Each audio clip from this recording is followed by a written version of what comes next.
In today's video, I'm going to teach you how to build a website for beginners in Squarespace. We'll start right from the homepage. Look for the option to create a site and click Create Website. This opens a quick onboarding flow that helps Squarespace tailor your setup. It's designed to get you from blank canvas to a working draft fast. So don't worry, anything you choose here can be adjusted later. Next, you'll be asked to select a topic for your website. Pick the category that best matches what you're building. For example, choose art if you're showcasing creative work. This choice simply narrows the template suggestions to designs that typically fit that kind of site. Click Next to continue. You'll now see a question about what you want to do with your website.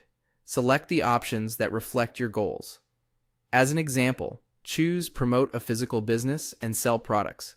These selections help Squarespace pre-configure helpful features, like pages for services or a basic store, so you don't have to start from scratch. Click Next again.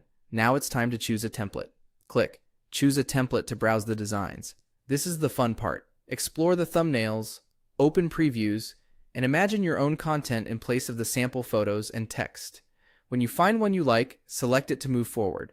On the template page, click Start with this design. Squarespace will spin up a working version of the site based on that template. This can take a moment, so let it finish.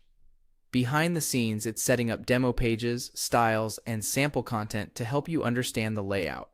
When the setup is done, click Edit Site to open the visual editor.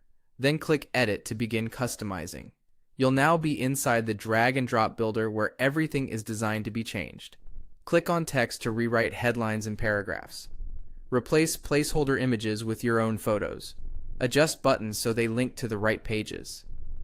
If you see sections you don't need, you can remove them. If you need more, you can duplicate and adapt existing ones to keep styling consistent. Take a moment to explore the design settings as well. This is where you can fine-tune fonts, colors, and spacing to match your brand. Check how things look on mobile using the built-in preview so your site feels great on every screen. As you go, keep your navigation simple and clear, and aim for concise, scannable text. When you're happy with the look and flow, you've successfully built your beginner-friendly website in Squarespace, ready for content, products, and growth.